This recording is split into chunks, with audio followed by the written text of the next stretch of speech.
Fala galera, Jesus, Douglas Gonçalves por aqui para mais um Copiando Jesus. Nosso podcast, toda quarta-feira nós estamos aqui e segunda-feira a gente tem sempre um convidado e a gente fala sobre o testemunho dele e de quarta-feira a gente escolhe um tema, entendeu? Apesar da maioria das quartas ter um convidado, mas a gente escolhe um tema que a gente quer abordar juntos ali. Eu tenho certeza que isso vai ser poderosamente abençoado hoje aqui, porque nós vamos falar sobre a palavra de Deus e as mulheres, né? Nós vamos falar sobre o feminismo, sobre a nossa cultura atual e como isso influencia a nossa forma de ver várias coisas. Tenho certeza que vai te abençoar. E se durante esse papo você for abençoado aí, deixa um comentário aqui. Se você quiser conversar sobre algo, pode deixar um comentário aqui também e pega o link e manda para outras pessoas que você for lembrando enquanto a gente conversa. Beleza? Então, vamos embora, porque esse papo vai ser maravilhoso.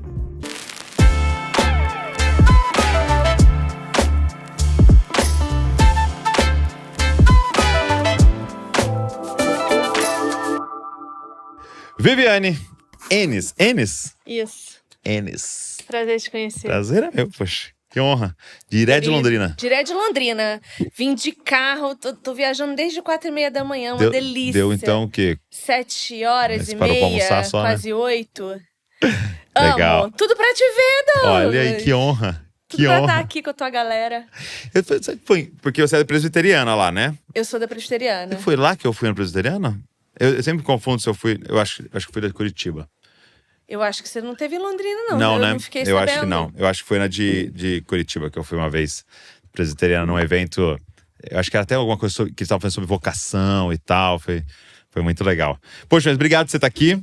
Prazer é meu. A gente vai falar hoje sobre, com base no livro da Viviane, que é o Nem Silenciadas, Nem Iguais. Nem Silenciadas, Nem Iguais. Então vai falar sobre o papel singular da mulher nas escrituras sem distorções ideológicas, tá?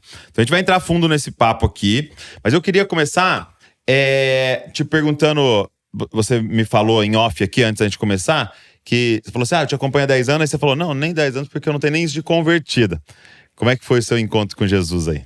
Então, eu acho que foi janeiro, eu tenho certeza, foi janeiro de 2018. Tá. Dia 25 de janeiro de 2018, eu estava passando por um processo de separação do meu casamento.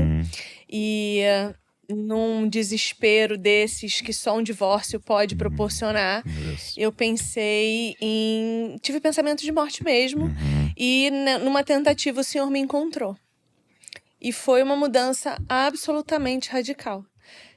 Da noite pro dia, eu entendi que eu precisava de ajuda, eu entendi que eu precisava de Cristo. Eu já frequentava a igreja há 2 anos, mas eu não era convertida. Tá. Eu não era convertida. Eu frequentava igreja, eu ia na escola bíblica dominical, eu lia a Bíblia, mas nada em mim havia mudado. Nada em mim havia mudado. As minhas vestes continuaram as mesmas, o meu palavreado continuou o mesmo. Eu, enquanto mulher na sociedade, continuei a mesma. Enquanto mulher, esposa, continuei a mesma feminista, a mesma desejosa de poder e de governo, a mesma. Então, nesses 2 anos eu era uma convencida. Eu gostei de Jesus, achei ele um cara bem legal, um cara bem generoso, que tinha muita coisa para me ensinar, mas que nem tudo eu queria pra mim. Então eu selecionava ali o que era legal e o que não era legal. Até que ele me encontrou, né? Acho que Jesus cansou de me ver lá na igreja. Falou, agora deu, chega. Ou vai ou racha. E aí ele me catou, graças a Deus.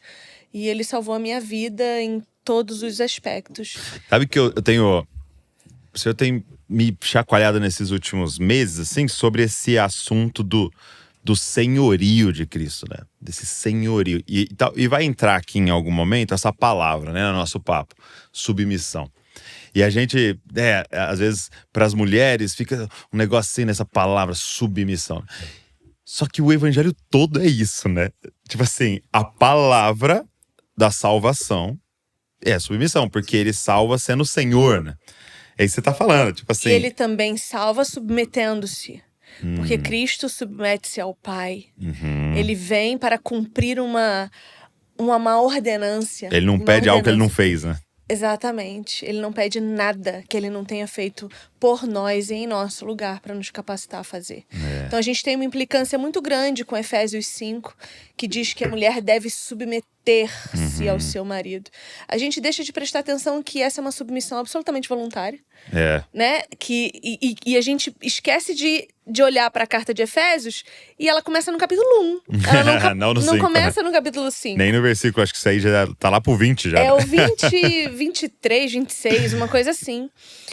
Então, veja, a carta de Paulo aos Efésios é inteira falando sobre submissão.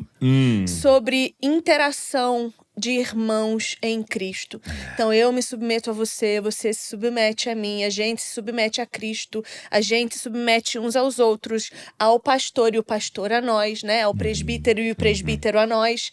Existe uma economia de sujeição que nós estamos todos em Cristo colocados.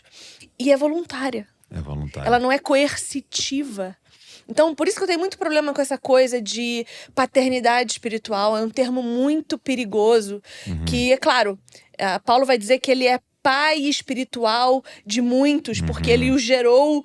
Ele chama o próprio Timóteo filho, né? Exatamente, mas existe uma certa linha teológica que usa a paternidade espiritual como uma forma de coerção, de submissão, né? Em que você não pode trocar de carro sem pedir autorização, você não pode comprar uma casa, sei lá, fazer qualquer coisa com a sua própria vida sem pedir autorização. Eu tenho como hábito, né? Eu sempre fui uma mulher muito forte, muito grande, muito bruta, né? Eu digo que eu sempre andei com a minha sobrancelha arqueada, a la Paola Bracho. Ela puxou uma usurpadora aqui. E quando o senhor me encontrou, eu comecei a exercitar essa submissão voluntária. Então, deixa eu te perguntar pra você dar um contexto pra nós aqui. Você citou muito rápido assim, então você se considerava uma feminista? Sempre. Antes desse eu período. era agnóstica, então eu cria nesse Deus que é tudo e tudo é Deus, né? Uma força, uma energia, algo Sempre e não foi alguém. espiritualizada, mas… Sempre, né? A minha família inteira, ela vem do kardecismo, ela tem um pezinho no catolicismo. Então, a minha família sempre se envolveu com coisas chamadas espirituais, né? Mas eu nunca criei verdadeiramente num Deus pessoal. Essa é a diferença máxima do cristianismo, né? Um Deus pessoal que se relaciona conosco. Então, quando eu encontrei esse Deus pessoal, eu entendi o que era estar segura debaixo de um senhorio. Você estava falando da palavra senhorio, né? Pra gente não perder o fio da meada, que eu falo demais, você me controla, tá? Bora. A maioria das mulheres, elas começam a se relacionar com Deus como pai. E comigo não foi assim. Por quê? Porque eu nunca tive um relacionamento paterno.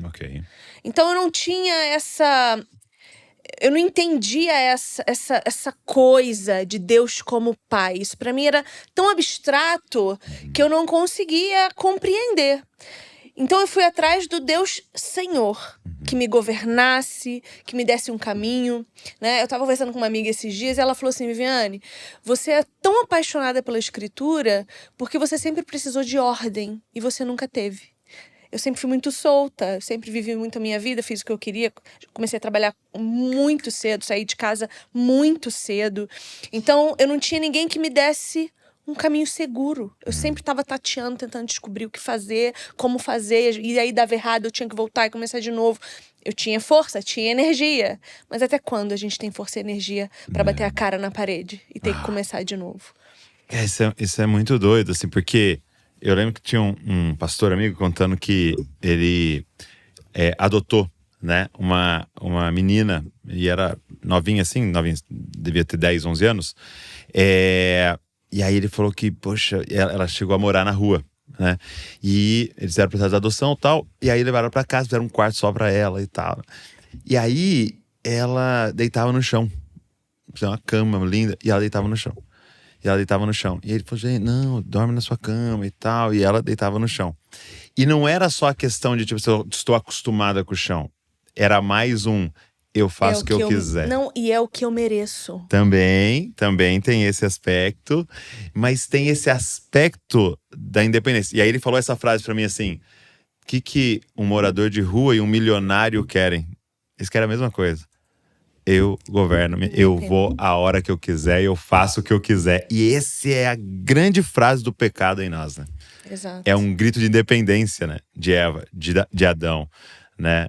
Nós vamos determinar o bem e o mal. Exatamente. Né? E aí só tem um jeito de ser salvo. É um Senhor, né? É dizer não pra isso, né? Sim. E alguém vai governar, só que alguém que é perfeito, né? Alguém que sua vontade é boa, perfeita e agradável, né? E quão baixo a gente tem que chegar pra se dar conta disso. E a gente não vai se dar conta disso sozinho. Hoje eu acho que a gente tá vivendo um tempo em que as mulheres, elas estão esgotadas. Por que você diz isso? Exaustas. Porque a gente tá querendo carregar o mundo nas costas. A gente não foi criada pra isso. A gente quer ser multitarefas, a gente acha isso legal. Não. Eu não quero fazer 10 mil coisas ao mesmo tempo. Eu quero poder dormir depois do almoço. Sabe? Sabe por que eu tô querendo fazer tudo? Por que eu tenho que dar conta de todas as coisas? Aí a mulherada vai dizer assim pra mim: ai, Vivi, mas os homens também não estão. Os homens, eles estão sendo ensinados por nós. Eita. Quem são esses homens? Eles têm mãe. São filhos de uma mãe, né? Às vezes não tem pai, mas mãe. Mas mãe tem. Então, a nossa carência masculina tá fazendo com que a gente crie os nossos filhos como um marido, como um pai. Não como um homem. Que tem que ser marido para outra. Que tem que governar a casa para outra. E a gente acaba protegendo demais. É natural nosso proteger. Isso não é ruim. Instinto. Mas a gente tem que se dar conta de que a gente tá fazendo isso com os meninos. Fazendo com que eles sejam impedidos de amadurecer. Um cara aos 30 anos ainda mora com a mãe, ainda é sustentado pelo pai. Eu não consigo fazer ideia de onde isso faz sentido. Porque com 14 anos eu já trabalhava. Mas são outros tempos. Que tempos ruins, né? Em que aos 30 você ainda não trabalha. Em que você vai pro mercado de trabalho e você não consegue obedecer uma ordem. Poxa, eu tenho amigos donos de empresas que falam: Viane, eu não consigo. Esses dias eu mandei uma menina embora. Porque eu contratei ela e não podia ficar com o celular na mesa. Ela falou: então eu não quero trabalhar. Me manda embora. Esse nível. Por quê? Porque era um trabalho que exigia concentração. Imagina, história de contabilidade. Um zero vira milhão. Não, eu não quero, eu preciso do meu celular. Como assim? Ontem meu filho...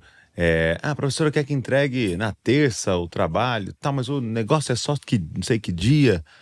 Isso é injusto, eu não entendo. Eu falei: meu amigo, esse é o mundo. Esse é o mundo. O chefe vai falar pra você assim: eu quero que entregue tal dia. Sim. E não me interessa o que você acha. Você vai entregar tal dia. Você trabalha. Isso vai ser o mundo. Nem tudo é injusto. Alguém tá roubando os impostos. Nós vamos fazer. Nós vamos pagar os impostos direitinho e tal. E nós fomos Não avisados. tem... Jesus Exato. falou: olha, no mundo é isso aí mesmo que vocês estão Aflições. Não esperem outra coisa, mas eu venci esse mundo também. Então vamos lá. Só pra eu continuar na linha do tempo, você tem esse encontro com o Senhor. 2018. 2018, uma conversão genuína. Uma das primeiras coisas que ele começa a mexer foi isso? Quando que começa a mexer nesse assunto mulher? Ele mexeu muitas coisas. A primeira coisa que ele mexeu em mim foi as minhas tatuagens. Eu tinha muito piercing. Eu tinha... enfim, eu raspava a cabeça, eu usava moicano, descoloria. Eu tinha toda uma caracterização. Por que você acha que tem esse aspecto da estética do piercing, da tatuagem, o que no isso... antes ou no depois de Cristo? Antes, né? O que isso simboliza, assim? Assim que eu me converti, eu estava no auge de fazer as minhas maiores tatuagens. Eu fiz pouquíssimos meses antes da minha conversão. 2, 3 meses antes É da minha mesmo? conversão, eu fiz as minhas maiores tatuagens. E quando eu me converti, o meu padrão de comportamento era o mesmo. Então eu falava pro Senhor, eu quero tatuar uma cruz. Eu falava assim, eu lembro que eu falei assim pra Deus, Senhor, eu quero tatuar uma cruz em cada membro do meu corpo e uma no meu peito para que as pessoas saibam que eu sou tua. Entendi. E aí um dia, me olhando no espelho, procurando onde fazer mais desenhos, o Senhor falou assim pra mim, eu não quero que você mostre no seu corpo, eu quero que você mostre no seu coração. Para com isso. E ele me levou a um lugar de humilhação, de vergonha. Eu comecei a ter vergonha do meu corpo por causa das tatuagens. Pra me parar, ele me envergonhou. Março, verãozão de Londrina, um calor sufocante. E eu de manga comprida na rua, com vergonha das minhas Você tatuagens. ficou com esse sentimento. Uau. Fiquei com esse sentimento de morrer de vergonha. E eu entendi que a tatuagem, pra mim, era um processo de automutilação. Era? Cada um tem um processo. Sim, exato. Né? Não é Eu generalizando vou dizer nada. pra você assim, ó, do fundo do meu coração. Eu sou muito bem posicionada em tudo que eu faço, em tudo que eu falo. As opiniões trazidas pelos convidados desse podcast não necessariamente condizem com a opinião do... Parece escrito aí, por favor. Não. Pra mim, não existe motivação santa pra tatuagem. Ok. Não existe um motivo santo.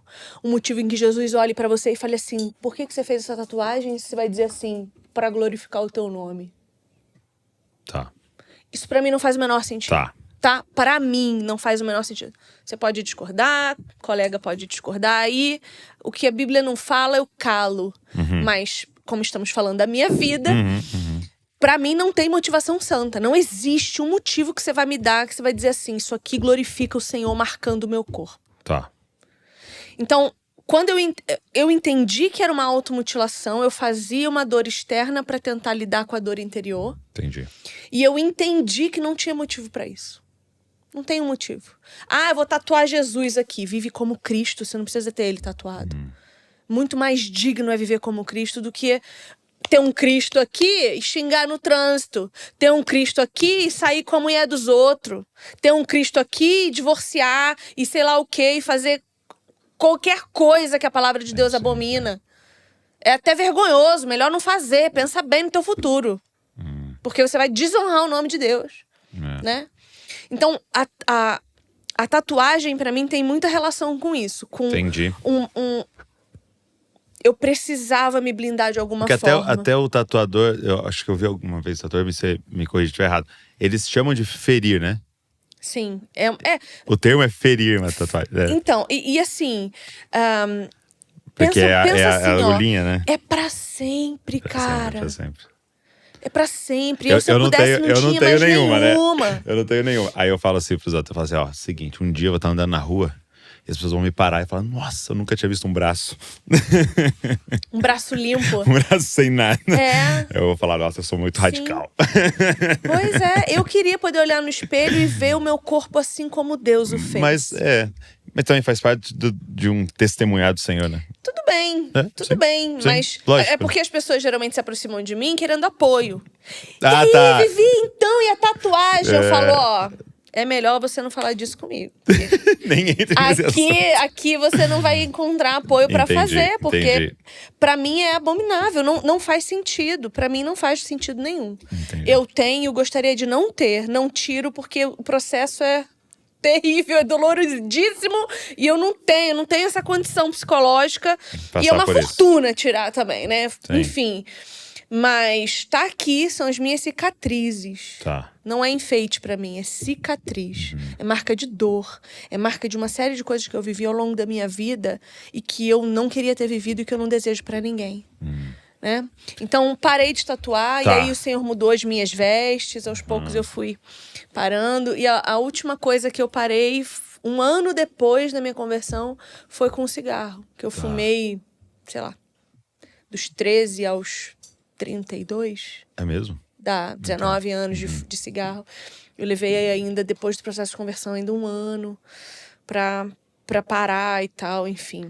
Mas o Senhor limpou coisa por coisa, paulatinamente. E continua, né? Graças a Deus, até que ele volte. E aí, quando é que ele começa a mexer nesse assunto que até do livro, né, assim, de te levar para as escrituras em relação à mulher, em relação ao papel, ao feminino? Então, a primeira coisa que eu comecei a tratar em mim, pensando no feminino, foi a sexualidade. Porque eu acho que é onde o feminismo mais ataca. É na sexualidade. É na liberdade libertina do sexo. Então a gente tem que pensar, e foi uma das primeiras coisas, que as mulheres hoje, elas são tão viciadas em pornografia quanto os homens. Né? Eu não sei, você tem 30 e pouco, 37, então você tem mais ou menos a mesma idade que eu. 15 anos atrás, 20 anos atrás, a pornografia era quase exclusivamente masculina. Você não via pornografia sendo feita pra mulher. Podia chutar em 95%, é. Hoje, Estudos mostram. 50-50. A indústria pornográfica pra mulher é gigantesca. E fora que tem outras coisas, né? Por exemplo, eu tô ouvindo direto pra lá de mulheres viciadas em livros, né? Hot. Em livros pornográficos, que faz toda a descrição e talvez ela é mais imaginativa, ela tenha essa capacidade ainda maior. E é bom deixar claro que isso não muda nada. É pornografia do mesmo jeito. Não é porque você não tá vendo áudio, mesma coisa. Pornografia, né? Isso não muda nada. A Bíblia, nesse assunto, é tipo assim, que não haja entre vocês menção de moralidade. Ou seja, ela pede pra gente tirar as piadinhas. Ela pede pra gente não ficar numa roda. Ela pede pra gente não ter coisinhas de conotação. Então, assim, nesse aspecto, a Bíblia não deixa margem pra nada. E a gente tem que pensar por quê. Por que a Bíblia não dá margem pra gente brincar com esse assunto? Primeiro, porque a sexualidade mexe com tudo o que diz respeito a nós. Mexe com a nossa identidade, mexe com os nossos desejos carnais, mexe com os nossos afetos.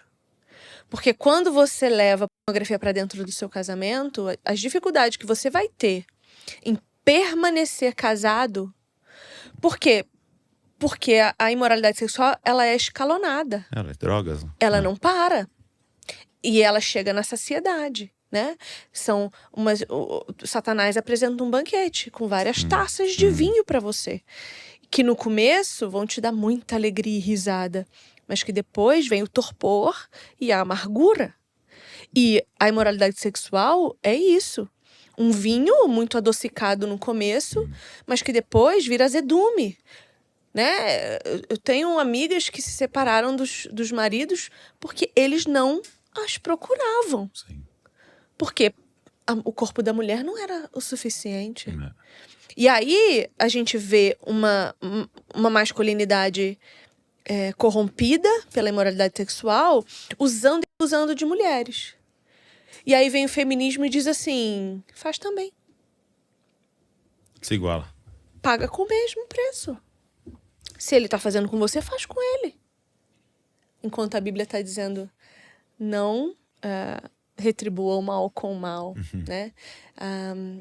Já dizia um velho profeta, a vingança nunca é plena, mata a alma e aí ela puxou a envenena. usurpadora, agora é o quê? Eu tenho muitas referências. Aí, né? Não, minhas alunas que vão amar, elas amam minhas referências. Minhas referências são péssimas, mas são boas.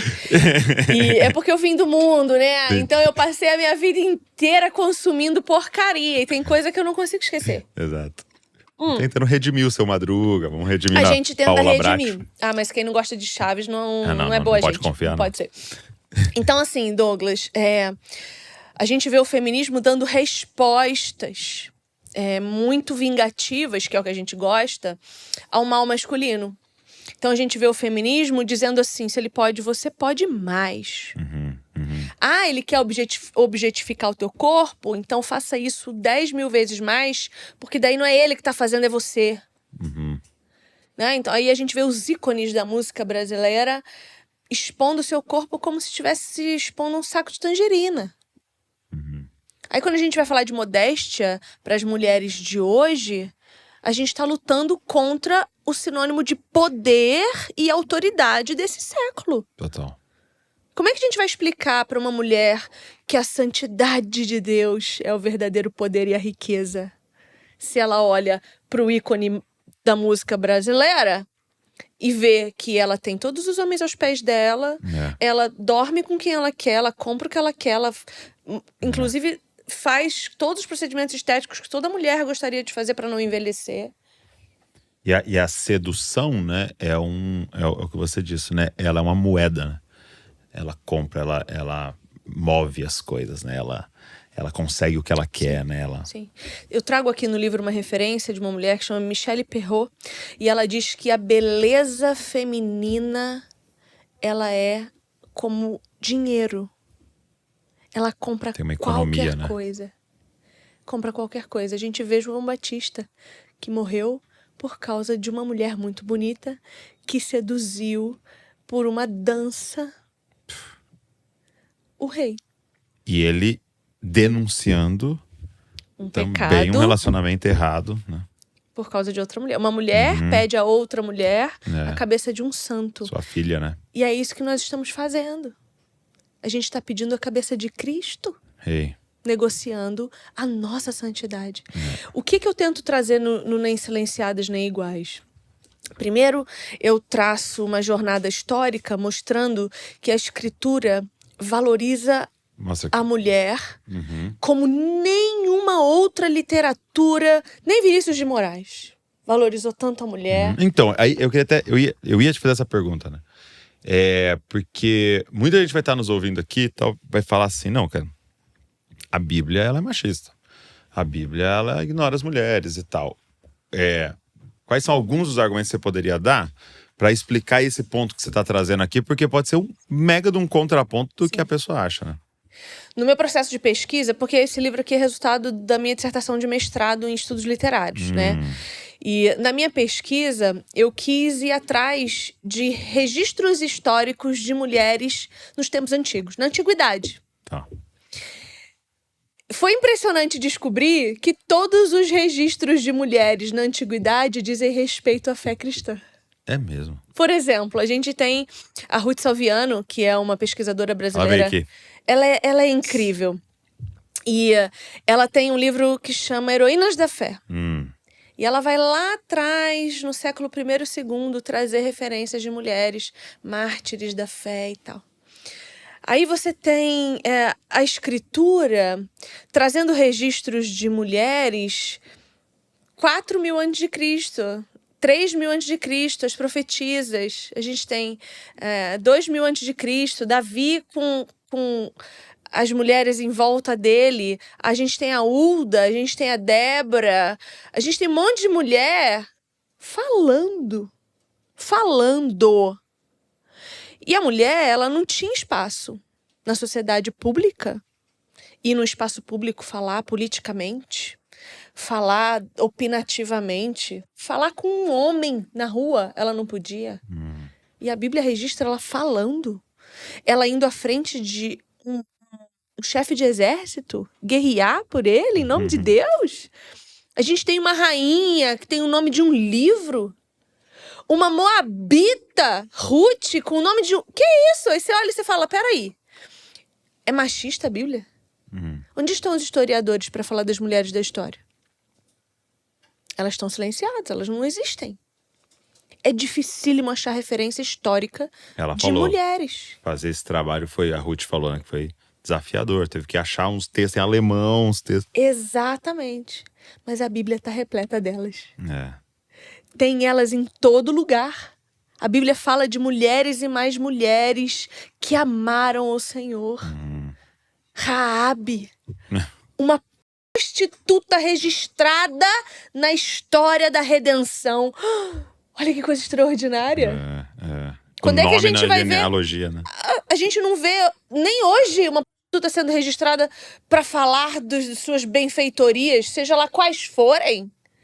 Porque tem. Todo ser humano tem alguma coisa boa para ser falado. E a gente não vê isso. A gente vê... Teve uma... Pode falar nome das pessoas aqui? Por exemplo, a Bruna Surfistinha. Essa não. Ela teve livro. Ela teve livro, ela teve filme. O que de bom falou-se dela, se não apenas da sua prostituição? Agora, Raabe, que era uma das prostitutas mais valorizadas da sua sociedade, ela foi contada como aquela que temeu o Senhor e passou a ser parte do povo de Deus. Maior honraria do seu tempo. Não se fala do que ela fazia na cama com ninguém. Mas depois a gente fica sabendo que ela é mãe de quem? Boaz. Ela tá na genealogia de Jesus. Do Nada rei se Davi, falou sobre o que ela Jesus. fazia na cama. Entende? Uhum. Então, a Bíblia traz a mulher para falar a verdade sobre ela. Também vai falar de Jezabel. Eu também trago Sim. Jezabel aqui. Você traz aí, né? Para falar de como é fácil para nós desagradar o Senhor. Fácil para nós. E a gente tá fazendo muito isso. Então, a Bíblia ela não mente sobre nós. Mas em momento nenhum ela nos silencia. Ela nos dá voz. Tem falas em primeira pessoa de mulheres aqui. Você não acha isso nos livros de história. Você não acha. Você vai achar na história mais recente, 1, 2 séculos.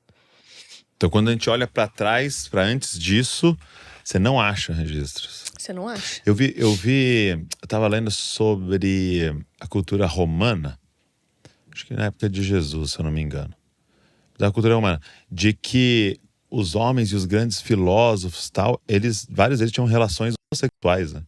E eles falavam que eles tinham relações homossexuais por prazer e só se relacionavam com a mulher para procriar. E porque tinha uma visão da mulher como... Se eu posso estar enganado falando se é a época romana, mas é em uma dessas épocas de muita produção filosófica, Sim. de grandes homens. Eu não tal. vou me arriscar a falar nome de alguns, Não, nem mas é precisa. um dos grandes. Por quê? Porque nesse tempo de Jesus ainda tinha a ideia meio coletiva de que o pecado era culpa da mulher. Culpava-se a mulher. Entendi. Né? E tinha-se essa ideia de que se Eva não tivesse feito o que fez, nada teria acontecido depois. Só que se a gente olha com honestidade para Gênesis capítulo 3, a gente vai ver que o pecado não entra no mundo quando Eva come o fruto. O pecado entra quando Adão come. Eva come, nada acontece e ela dá ao seu marido. Quando ele come, a circunstância muda. Tanto que quando Deus vem até os dois, Aborda ele primeiro. é ele. Porque ele é a autoridade. Ele recebeu a ordem da boca de Deus e passou a sua mulher. Ele era o responsável. E tanto que o texto dá a entender também lá na frente, quando você pega alguns textos do Novo Testamento que estão interpretando, né? De que ela foi enganada. Paulo afirma isso. Ela foi enganada. Ela foi enganada. E é como se ele não tivesse sido enganada. Ou seja, é como se fosse ali um erro e uma iniquidade, né? Exatamente, Eu não tiro de forma alguma a responsabilidade de Eva. Lógico. Os dois erraram. Você tá vendo uma bananeira. Deus fala, não come banana. Você vai lá e pega a banana, não dá pra dizer que você fez em você. mais uma cobra mandando você fazer isso. E é interessante porque Paulo fala assim, Deus fala assim para o homem, porque tu deste ouvidos à tua mulher. Só que, o que acontece, voltando à filosofia ali do tempo de Cristo? Entendia-se que a mulher deveria realmente não ser ouvida, porque tudo que a mulher diz é mal, né? E aí a gente lê as cartas de Paulo, e Paulo, meu Deus do céu, acho que as cartas aos Coríntios são as primeiras cartas que Paulo escreve. Paulo podia ter usado perdão, Senhor. Tô querendo discutir com Paulo. Mas Paulo dificultou para nós. Porque ele escreveu o texto que mais usam para falar mal da Escritura. Pela ignorância de não entender o que Paulo está dizendo, para a cultura que está dizendo, no contexto que está dizendo. O meu trabalho aqui nesse livro é contextualizar todos os textos que eu analiso. Porque você não tem como olhar para um texto da Bíblia sem entender para quem, onde e por quê ele está sendo escrito. Isso é muito importante. E essa questão de Paulo mandar a mulher calar a boca, ela é maravilhosa, eu amo. Inclusive, eu tenho uma comunidade de mulheres e esse é o meu jargão. Eu falo, mulher, cala a boca, mulher. Cala a sua boca, mulher. Pensa primeiro. Pensa antes de falar. A gente tem essa mania de falar mais do que a boca, falar mais do que devia. Mulher, né, impetuosa, a gente quer falar. E enlouquecer vocês também, é uma missão nossa. E eu falo para elas, para! E Paulo vai dizer isso, né? Que a mulher aprenda calada. Mas por que Paulo fala isso? Porque ele está lidando com uma cultura em que as mulheres eram prostitutas cultuais, sacerdotisas. Hoje a gente vê até as meninas falando, né, infelizmente, que sacerdotisas sempre houveram. Sim, porque elas eram aquelas que iam para o altar fazer sexo com outras pessoas pra ter filhos e oferecer a Moloque. Uau. A mulher só servia pra isso. Sacerdotisa, prostituta. E é muito doido porque… Pode falar essas palavras aqui? O Pode, YouTube não pode. vai te derrubar, não? Não, acho que essas Põe um acho que pi, não. qualquer coisa, põe um pi. Eu não sei, eu acho que não, acho que essas eu não vou, não. Mas é interessante que aquilo que a gente tava falando da sexualidade da prostituição, ela é uma forma de poder. Claro! Porque é uma moeda, igual você falou. E aí, olha que paralelo, né? Quando você usou moeda, né? Que você falou de alguma autora que falou isso. Porque quando o rico vem pra igreja, o cara muito rico, ele fica buscando formas de mandar. Pode reparar. É comum, né? Não vou generalizar, mas é comum já querer acessar, daqui a pouco quer trazer um presente pro pastor, quer não sei o quê, porque ele já quer a estrutura de poder, né? Então você imagina essas sacerdotisas cultuais chegando na comunidade. Sabendo que o fruto do ventre delas era aquilo que alimentava os seus deuses. Exato. E aí ela fala, poxa, como é que funciona aqui pra gente Sim. fazer a mesma coisa nesse sentido? Quais são as regras aqui pra gente… Agora, Douglas, o que tem de diferente da nossa cultura hoje? As mulheres continuam usando o seu ventre como estrutura de poder. Quando eu digo que é o meu corpo e as minhas regras, eu tô anulando completamente o seu papel. De marido, de pai, de homem, de reprodutor que seja. Não interessa a sua vontade. Não interessa o que você quer. O ventre é meu, eu faço o que eu quero. Quem é você? Ninguém. Olha que tristeza.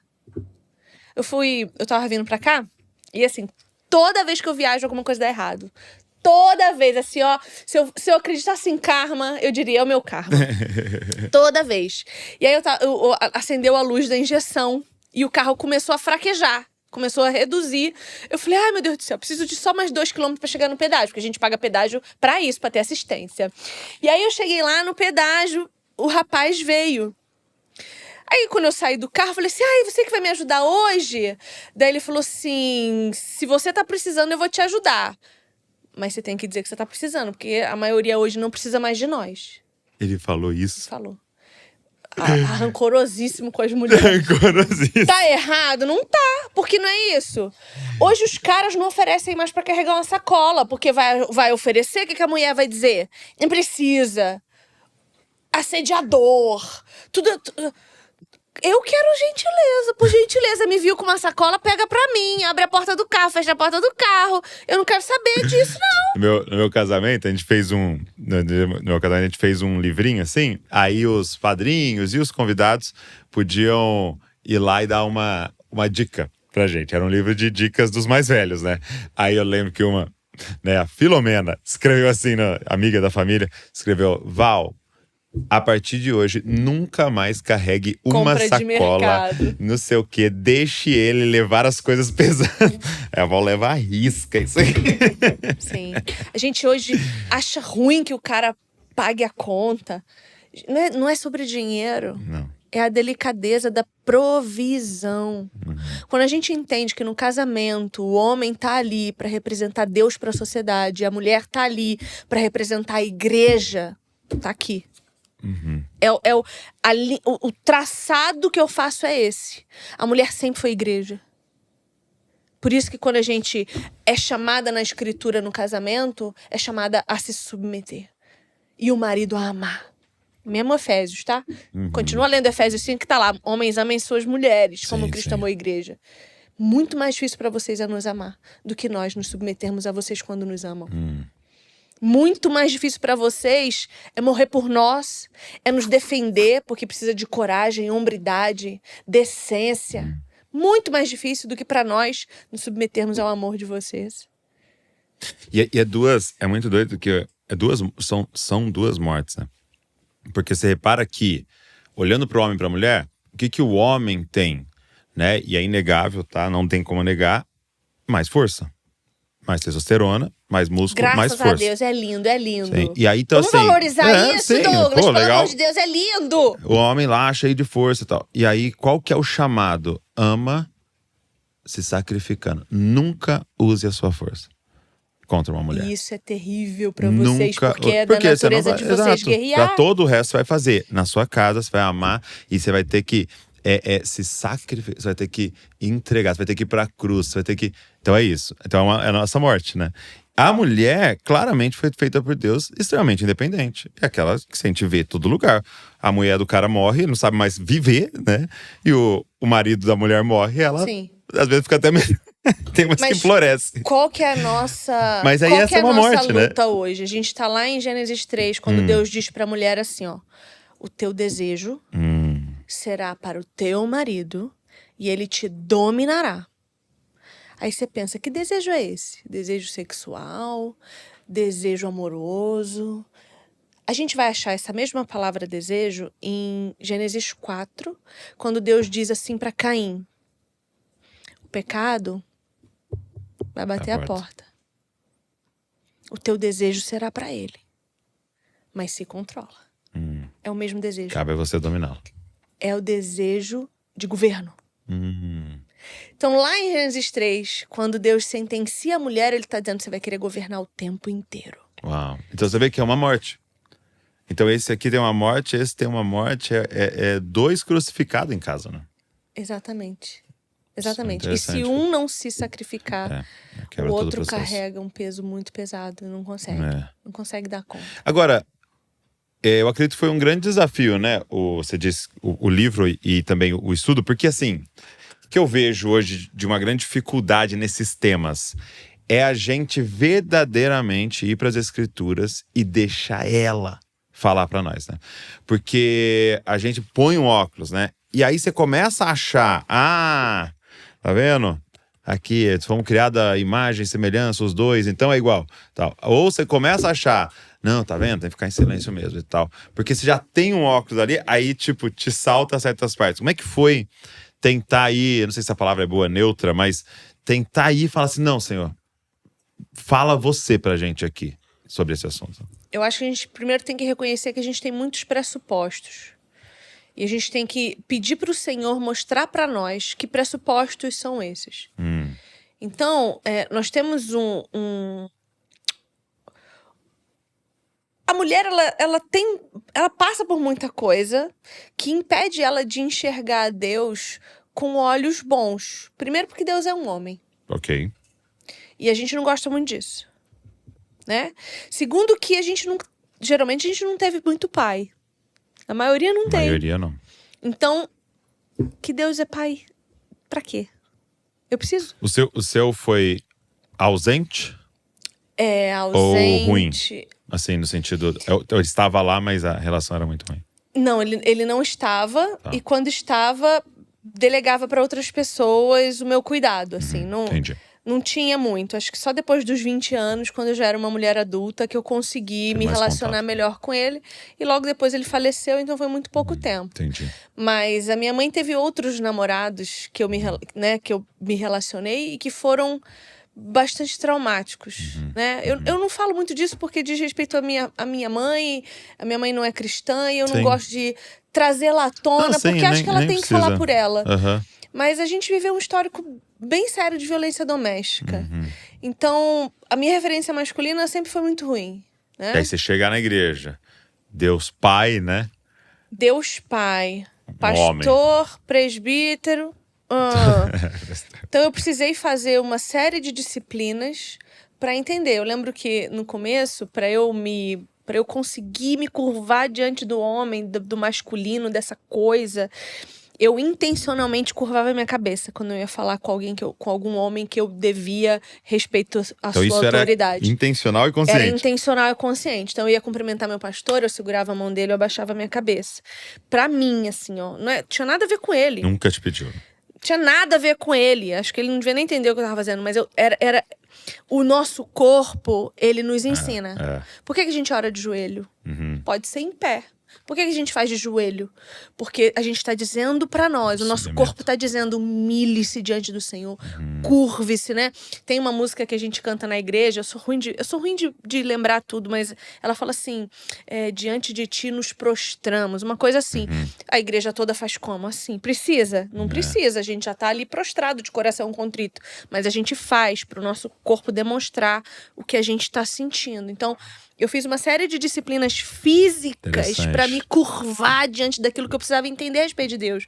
Porque eu sabia que se eu trouxesse esses pressupostos do feminismo para dentro, eu não ia conseguir ler a Bíblia honestamente. Eu não ia. Então, primeiro, reconhecer que tem esse pressuposto em nós. E eu vou dizer uma coisa pra você. As feministas cristãs estão em todo lugar. E elas, às vezes, nem se dão conta. Tá? Tanto de conselho que eu ouço, assim... mulheres aconselhando mulheres numa crise conjugal, por exemplo. Não, você precisa se amar mais. Aí eu fico assim, ok, calma. Ok. O que isso significa?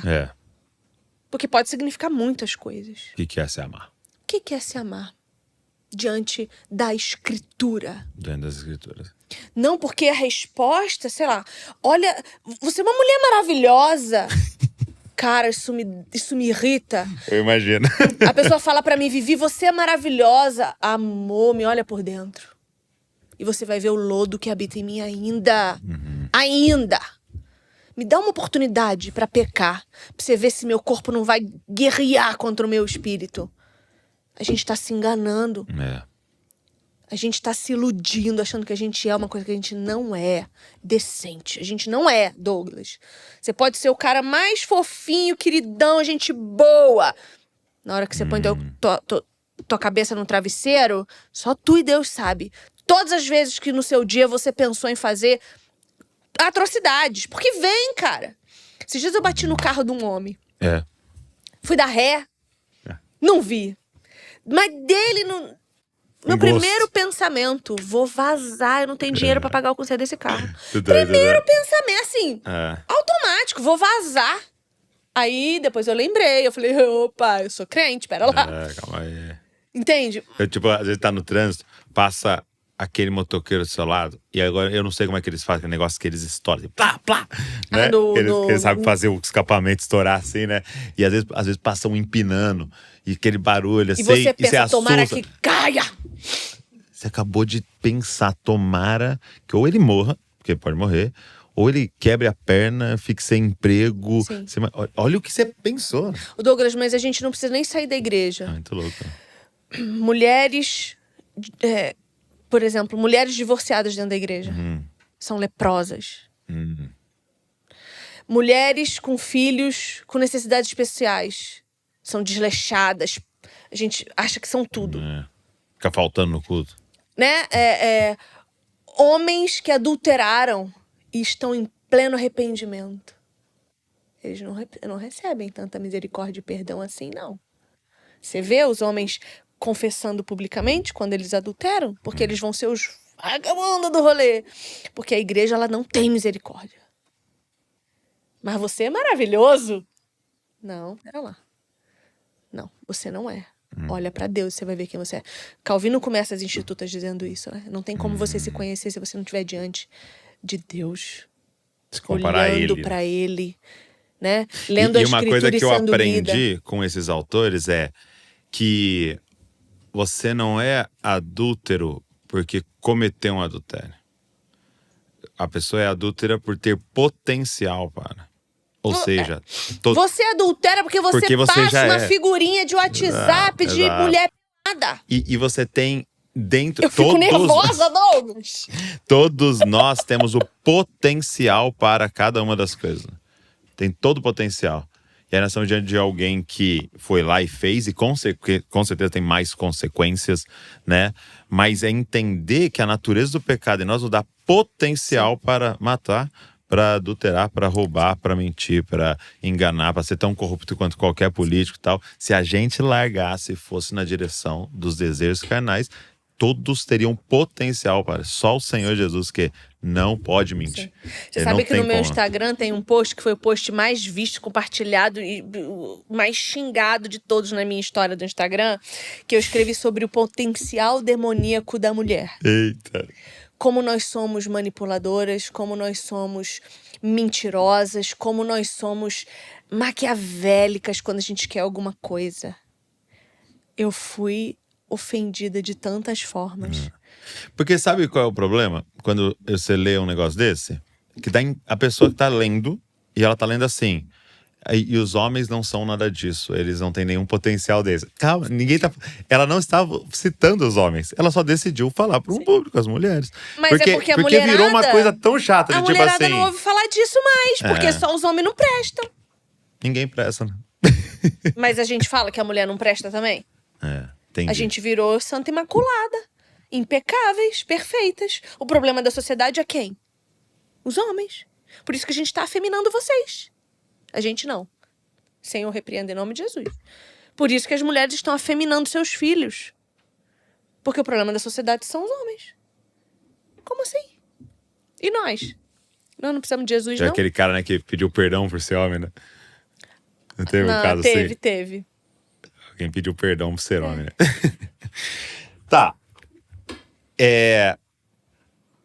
Então, porque assim, o que você tá dizendo é muito fundamental pra gente entender contexto pra gente olhar pra esses textos, né? E a gente conseguir. Porque um deles, por exemplo, que você citou, e aí eu queria até que você fosse mais um pouco a fundo nele, é o de Efésios. Porque ele pede pra mulher submeter, e você usou uma palavra algumas vezes, né? Que foi voluntariamente. Voluntariamente. E realmente, sim, eu nunca tinha parado pra olhar que pedir pra mulher se submeter já era colocar ela em autoestima, né? Porque era tipo assim, meio quase que óbvio. É como se Paulo estivesse dizendo assim, ó, você tá livre, mas agora eu posso te fazer um pedido voluntário? Se submeta. Porque não tinha essa voluntariedade. Que é pra Filemon. Isso, do escravo. Que Paulo fala pra Filemon, escuta, recebe Onésimo e põe na minha conta o que ele deve a você. Paulo tá dizendo assim pras mulheres, submetam-se a esse homem e põe na minha conta o que eles devem a você. Põe na conta de Jesus. Sirvam ao seu marido, submetam-se ao seu marido como ao Senhor. Como ao Senhor? Aí você fica, eu preciso servir o meu marido como ao Senhor? Como eu sirvo ao Senhor? Porque a gente quer servir o Senhor Talvez o problema já no tá aí, né? ministério. A gente acha que servir o Senhor é subir no púlpito. Eu brinco com as meninas que hoje a gente tem até ministério de placas nas igrejas. Que são aquelas placas que as pessoas ficam segurando do lado de fora para recepção. Por quê? Porque a gente fica criando ministério para as pessoas se sentirem úteis. Mas quem é que tá cuidando da casa, do lar, das crianças, do marido, da educação, da pregação do evangelho, da singeleza dos dias? Você pregar o evangelho fazendo um canal na boca de alguém, cortando um cabelo. Um canal no YouTube. Um canal no YouTube. Entende? Onde é que tá isso? Sim, sim. Pregar o evangelho pro menino que te para pra vender uma paçoca no sinal. A gente não tá preocupado com isso. A gente acha que servir ao Senhor é estar num lugar de destaque. Aí quando a gente pensa que servir o meu marido como ao Senhor é um lugar de domesticidade, a gente fala, ai, mas ninguém vai ver, ninguém vai me aplaudir. Como vai ser isso? E a primeira fala vai ser, mas ele... E a gente vai fazer a lista dos defeitos. A né? lista de tudo que ele não faz. Eu limpo, mas ele logo suja. É, isso mesmo, a gente limpa pra sujar. Agora, a pergunta seria, qual é o limite? Que limite? Da submissão. Oi, tu não me irrita com essa pergunta. Qual é o limite? Teve limite pra Cristo? Teve limite pra Cristo? Ou ele foi lá até a morte de Mas cruz? eu digo no sentido assim, de alguma mulher vai falar você tá assim... falando de abusos? Meu marido é abusivo, meu marido é violento, meu marido tal. Como é que você Esse lida é um com isso? discurso que a gente precisa tomar muito Tá. cuidado. Por quê? Por quê? Porque tudo agora é toxicidade. Ai, meu marido é tóxico. Ai, meu marido é abusador. Ai, meu marido… E só o que o cara quer comer quando ele chega em casa do trabalho. E só o que o cara quer é uma roupa pra vestir. Porque ele saiu pra trabalhar e a mulher ficou em casa cuidando da casa. Então, Tá. a gente tem que organizar isso aí direitinho. Agora, essa semântica ficou complexa, né? A nomenclatura das coisas ficou complexa. Exatamente, né? Porque você dizer não pra mim faz de você tóxico pra mim. Entendi.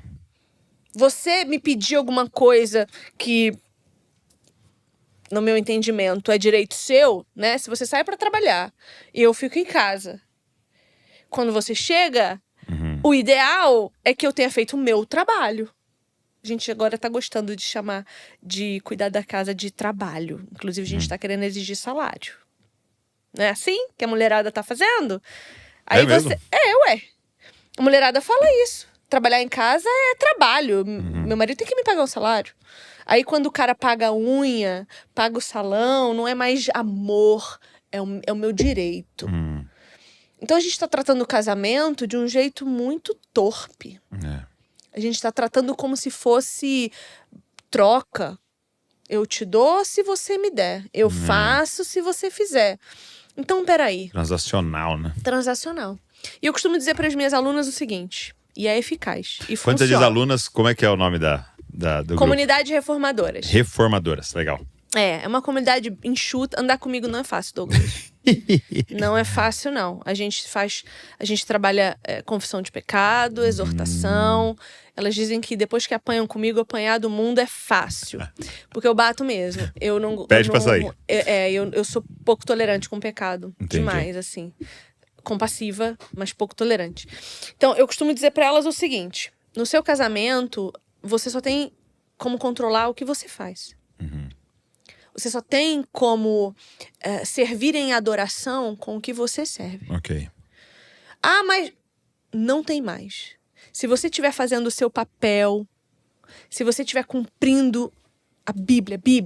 Ai, eu esqueci minha Bíblia em casa, eu tô sentindo falta da minha Bíblia. Toda vez que eu tocar aqui, eu tô falando da Bíblia. Seguiu as Escrituras, obedeceu ao Senhor, temeu ao Senhor de todo o seu coração. E seu marido não te valoriza, não te respeita. Só tem 3 coisas que podem acontecer. Ou o Senhor vai mudar o coração dele. E eu já vi isso acontecer centenas de vezes. Você diria que a maioria das vezes? Você ousaria dizer? Eu não sei. Ah, Hoje eu temo dizer isso. Tá. Porque o amor de muitos está esfriando. entendi. Mas acontece muito. Acontece muito, Dá pra ter esperança que vai acontecer. Eu já vi muitos também. Então, ou o coração dele vai mudar, tá? Ou o Senhor vai levar ele embora. Ele vai te deixar, como Paulo diz lá em 1 Coríntios 7. Ele vai dizer, se teu marido não quer ficar com você, deixa ele embora. Ou o Senhor vai matar. Porque não tem. Não, cara. A Viviane. Não Entendi. tem. Tô entendendo essa comunidade aí. Não tem. Mas Só é tem real. 3 Mas é real. coisas. Você é filha. Douglas, eu disse a você que eu comecei a minha vida com o Senhor não conseguindo vê-lo como pai. No começo desse ano eu fiz uma oração muito ousada, que eu já me arrependi algumas vezes, mas depois desarrependi, que eu pedi pro Senhor não me deixar chegar ao final de 2025 sem saber que eu quero ser filha dele. E o Senhor tem feito uma obra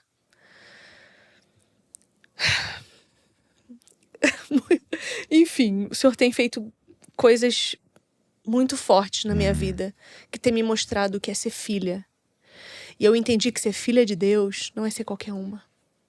Deus não vai deixar que uma filha fique na mão de um homem ruim, violento, cruel, ignorante, que não a ame, que não zele por ela, que não seja para ela o que ele é em primeiro lugar.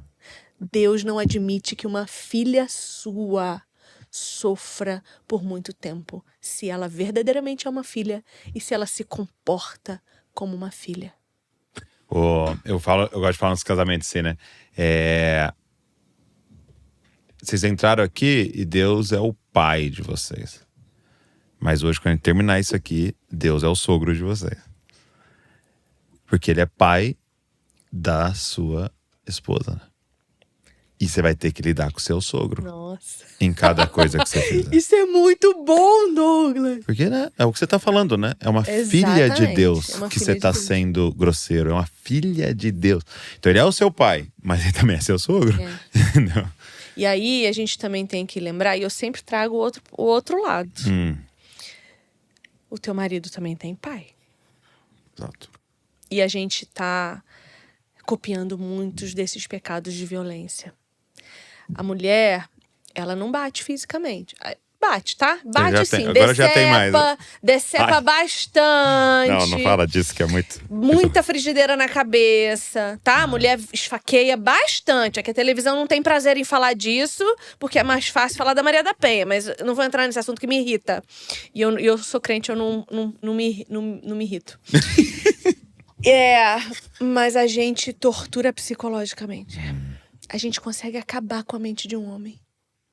A gente consegue pegar um homem bom e transformar num lixo humano. Que se arrasta e rasteja. A gente consegue. Então não se faz de vítima, mulher. Não se faz de vítima. Vamos sentar pra conversar. Porque o contrário é verdadeiro, né? A mulher tem uma capacidade de proporcionar transformação, né? Tem. Assim, de verdade, assim, sem demagogia, cara, como eu fui abençoado por Deus através da Val, assim, sem dúvida nenhuma, o principal instrumento que Deus usou na minha vida, assim, ali, né, agora já praticamente o mesmo tempo que eu fiquei com os meus pais, eu estou de casado, assim, cara, que instrumento de Deus, de santificação, porque é aquela pessoa que te ama a tal ponto, eu brinco, né, de não te deixar em paz, né? De falar, não, cara, eu sei que você pode mais isso aí.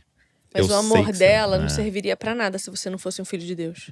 Exato. O amor dela seria como fogo nas tuas mãos se você fosse um ímpio. Não, com certeza. É porque ela escolheu um homem certo. E muitas de nós não estamos escolhendo. E é ver... Eu falo assim pro pessoal, né, que quando Jesus começa o seu ministério, ele faz um milagre em um casamento, né? E ele inverte uma lógica ali, que até hoje ela existe, né? Que é, se o vinho bom é no começo, e vai ficando ruim o vinho, até no final você ter o mais baratinho, né? E é a lógica dos casamentos mundanos, né? Sim. Lua de mel e tal, e paixão, e fogo, e não sei o quê, e vai virando aquela coisa monótona até termina num divórcio, ou aquela coisa que a gente sabe de cada um dormir numa cama. E aí ele vem e fala, não, o mestre de cerimônia, pela primeira vez, o vinho do final é melhor, né? Servir o melhor vinho no final. E é a lógica da vida com Deus, né? De que, eu diria hoje, eu vou fazer 17 anos de casado, de que é infinitamente melhor hoje do que o início, que já era bom. Mas por quê? Porque dois que tá ali, tentando parecer com Jesus, buscando o Espírito Santo, a palavra te confrontando e tal, não tem outro resultado, a não ser a cada dia, cada ano que passa, vai estar melhor. Vai estar melhor, porque vocês estão nessa busca, né? E afiando o ferro um no outro. Isso eu dou esse testemunho para as pessoas. Existe esse casamento. Existe. Senhor, porque talvez a maioria assistiu uns casamentos bem desastrosos, né? Mas existe os dois no Senhor. Eu lembro uma vez que cheguei em casa, assim, eu e ela no carro, eu e a Val, e ainda nós brigamos, discutimos de um negócio lá que a gente discordou e não sei o quê. Só que eu cheguei em casa, minha sogra estava lá e eu tinha que pegar ela e levar a minha sogra, né, pra casa dela. Então ela desceu brava, eu fiquei bravo no carro, mas eu tinha que levar, não deu pra terminar o assunto, vamos dizer assim, né? Aí minha sogra entrou, aí levei minha sogra uns 20 minutos, né? Pra levar e voltar. Aí passou, eu deixei minha sogra lá, voltei, né? E não adianta. Aí você volta orando, né? Você fala, Senhor, meu Deus do céu, né? Olha o que a Val falou, e não sei o quê, e tal. E aí o Espírito Santo fala o quê? Você tá errado. Não era assim. Você olha como você falou, olha isso aqui, olha aquilo ali e tal. E aí ele te confronta. Aí cheguei já molinho, né? Então quando eu entrei em casa pra pedir perdão, o que tinha acontecido com ela? A mesma O coisa. Espírito Santo tinha falado pra ela o quê? Você tá errado. Olha o que você falou, olha isso aqui. Então, encontra dois errados. Pois é. E aí, é isso. Pois é, um coração contrito. É disso que Deus se agrada. Então não adianta nada você tá o tempo todo cedendo se o outro não entendeu que ceder também faz parte do papel dele. Não, vira uma dependência emocional, né? Vira Um fardo. Um fardo. Um fardo que Cristo já morreu para carregar. É. E que você tá carregando. E vai chegar ao ponto de que alguém vai abandonar o barco. Ninguém aguenta. Então, por isso que eu digo às mulheres que estão vivendo um casamento difícil: permaneçam no Senhor. No Senhor. No Senhor. É Ele que vai sustentar. Ou Ele vai tirar, ou Ele vai mudar, ou Ele vai matar. Não tem outra. Ok. Não tem outra. Sim. E assim, a gente tá sempre errado. Parta dessa premissa. A gente tá sempre errado. Até quando a gente tá certo, a gente tá errado. E na dúvida, procure alguém mais velho. Alguém mais maduro na fé. Alguém que já tenha sido provado por Deus há mais tempo que você. E que seja uma pessoa piedosa. É. Porque não é a idade que faz um crente bom. Não. Tem muito velho tolo na igreja. Na verdade é o contrário, né? O velho que não verdadeiramente é piedoso, ele vai piorando, né? A idade vai nos piorando. Uma vez eu li isso, falei assim, você pode encontrar num idoso as pessoas mais amarguradas que você vai ver na vida, ou as pessoas mais dóceis que você vai ver na vida. Porque é como se ele fosse desenvolvendo, né? Desenvolvendo, né? Exatamente. Piedoso. Alguém piedoso, né? E o que é piedade? A piedade, ela se manifesta no caráter de Cristo. Então, quais são os atributos de Deus? A gente tem Gálatas 5:22, que dá um bom exemplo para nós. Essa pessoa é amorosa, e ser amoroso não é concordar com você em tudo que você fala. Pelo contrário. Eu sou muito exortativa, muito. Eu brigo muito. Mas eu só brigo com quem eu amo de verdade. Ok. Se eu não amar você, faz o que você quiser. Faz o que você quiser, contanto que não me aborreça, não me incomode e não faça com alguém que eu ame. Faz o que você quiser. Agora, se eu te amo, eu não vou suportar te ver indo pro inferno. Eu vou lá e vou segurar na tua mão. Vou te tirar de lá de algum jeito. Nós vamos morar juntos, vamos fazer uma campanha de oração.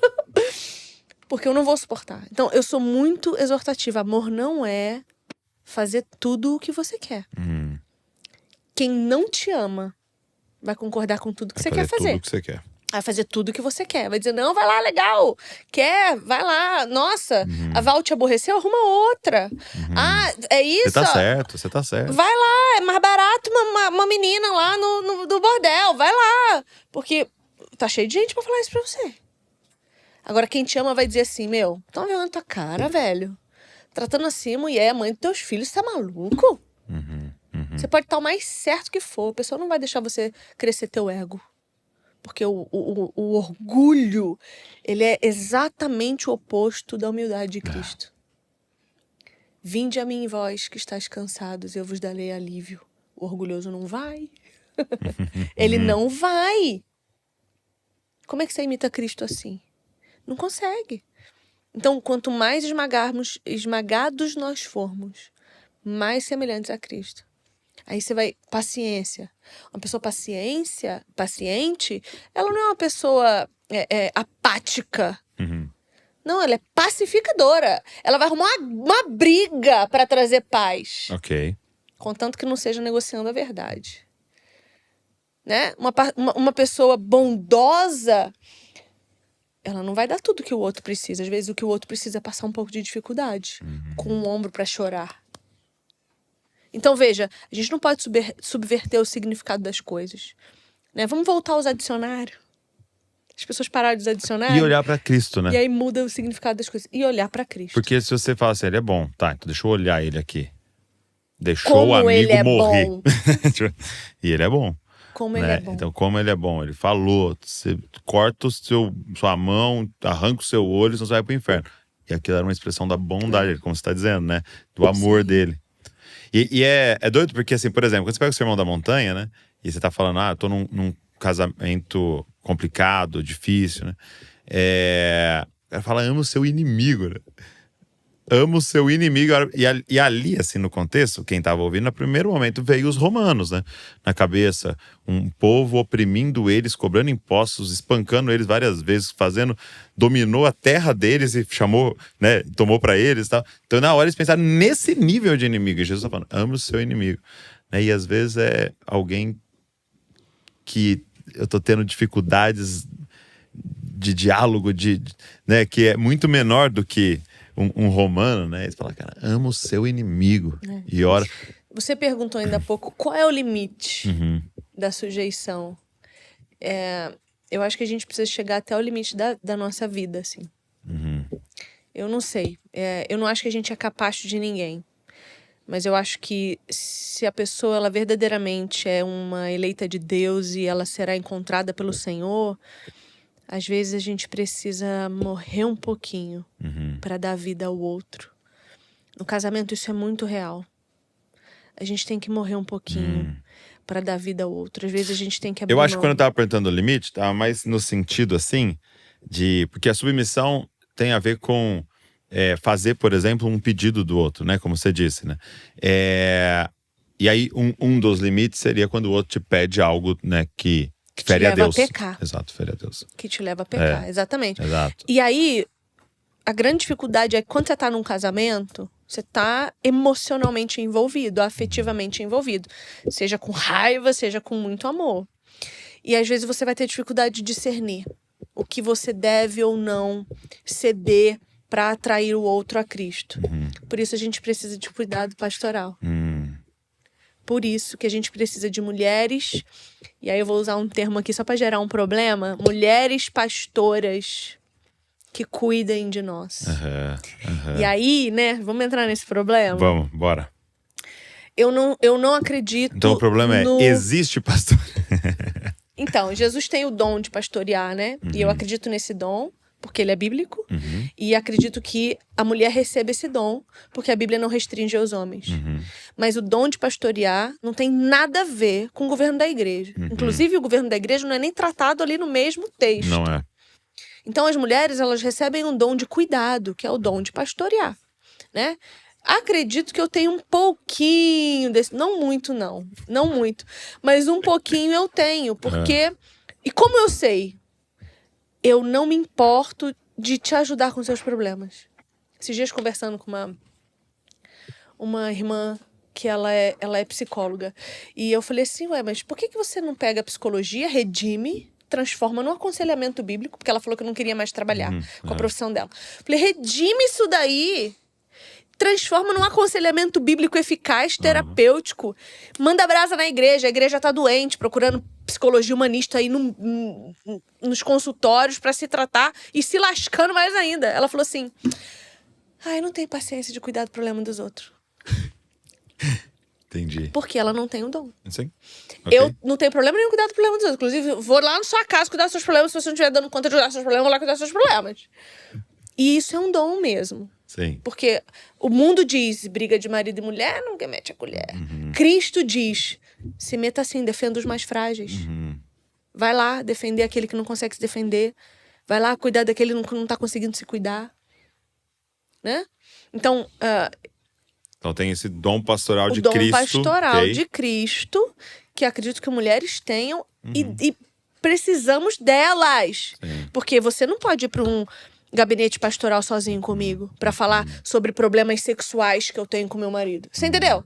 Uma mulher não pode fazer isso. Não pode procurar um presbítero para falar do que ela faz, do que tá com dificuldade. Às vezes o marido tá com problema, ela tá com problema. Vou falar isso com você sozinho no gabinete.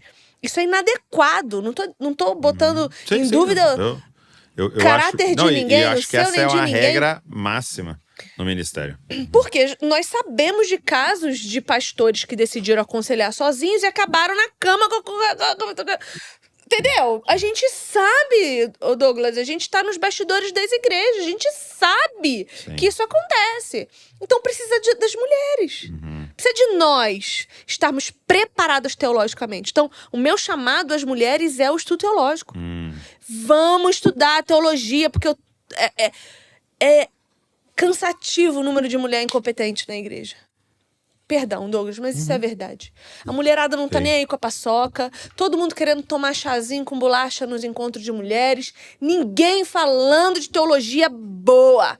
Mulher não discute teontologia, não discute eclesiologia, não discute escatologia, não sabe nem o que eu tô falando. Precisa. Porque essa é a base fundamental da nossa fé. Como é que a gente vai defender o que a gente acredita se a gente não sabe o que a gente acredita? E sendo enganada, né? Muito sendo enganado, sendo manipulado, né? Por qualquer um que chega com uma boa oratória. E não conseguindo ser uma mulher sábia dentro de casa, porque a sabedoria vem da onde? Das escrituras. Do conhecimento de Deus. Né? Tola é aquela que acha que sua sabedoria humana é superior. E a gente acha. Então, estudar teologia é fundamental. Eu preciso saber quem Deus é. Eu preciso conhecer o caráter de Deus para saber o que eu tenho que imitar. Eu tenho que olhar para Jesus e entender cristologicamente, né, dentro da cristologia, quem Cristo é. O que significa Cristo ser 100% homem e 100% Deus? O que significa? Por que Deus precisou mandar Jesus? Deus podia ter feito assim. Por quê? Por que Jesus precisou vir em carne? Por quê? A mulherada sabe explicar? E estão pregando evangelho como? Eu não sei como é que se prega o evangelho sem saber essas coisas. Muito bom. Como é que eu explico a dupla imputação de justiça de Cristo? Para entender que eu não tenho mais culpa, eu preciso saber o que aconteceu na cruz. Por que eu não tenho mais culpa do meu pecado? Por que Deus matou voluntariamente o seu próprio filho por nós? E a gente não aceita quando ele leva um nosso? Porque a teologia vai nos ajudar a lidar com os sofrimentos básicos. Sim. Basilares. Mulher perder filho no ventre é muito comum. A gente não fala disso. Muito. Mas é muito comum. Porcentagem altíssima. E gera dores silenciosas, porque as mulheres têm vergonha de falar que o ventre delas não frutificou. Embora seja muito comum. É muito comum. No começo da gravidez, o bebê é como um parasita. O corpo vai tentar tirar. Então é comum que as mulheres percam no primeiro trimestre. É bom? Não estou dizendo que é bom. É uma dor silenciosa que a teologia ajuda a tratar. Mas a palavra tem resposta. Exatamente. Mas se eu leio a palavra de qualquer jeito, se eu só leio ela no meu momentinho devocional, 15 minutos de manhã, e acho que isso está suficiente, como é que eu vou lidar com os meus sofrimentos? Muito bom. Então, uma boa notícia, no nosso curso de teologia do Dizascope, né, a gente tem uma formação em teologia do Dizascope, a maioria mulheres. Você podia me dar de presente o seu curso de ganhou, teologias. Eu tô falando sério. Tô falando sério. Eu dou um acesso lá pra você conhecer. Eu quero. Vivi, obrigado. Muito obrigada, Douglas. Deus te abençoe. Você vai dar um beijo naval por mim? Claro, com certeza. Muito obrigada por ter me recebido aqui com Que tanta honra. generosidade. Privilégio, viu? E parabéns por esse trabalho, pela coragem aí, pela ousadia, e que o Senhor possa espalhar essa mensagem. Muitas pessoas podem ter acesso, e principalmente isso que você falou no final, sabe? As mulheres se despertarem para essa busca intensa e de se colocar nas mãos do Senhor e falar, eis-me aqui, né? O que o Senhor quiser fazer. E tá aqui, gente, nem silenciadas, nem iguais. Vai te confrontar, como você viu aqui. E eu queria muito encorajar você a ler. Eu sou querida. Não, e através das letras aqui ela não vai conseguir. Então tá aqui, vou deixar o link aqui na descrição para você pedir o seu, né? E ser entregue na sua casa aí pra você começar a ler. Beleza? E vou deixar também os contatos aqui da Vivi para você conhecer as redes sociais e tudo mais. Mas obrigado. Eu que agradeço. Deus continue abençoando. Amém. Muito. Obrigado você que ficou ouvindo, assistindo. Deixa um comentário aí, como eu disse no início. Pega esse link, manda para todo mundo. Manda um grupo de mulheres da igreja. Arruma uma treta. Fala, olha, ouça aí, depois a gente conversa. Ai, manda e sai do grupo, deu pra ver o que acontece. Mas manda de verdade para mais pessoas poderem sentar nessa mesa aqui e serem estimuladas a pensar e a conversar sobre esse assunto tão importante. Obrigado você que ficou aqui, Deus abençoe você e não se esqueça, você é uma cópia de Jesus. Valeu.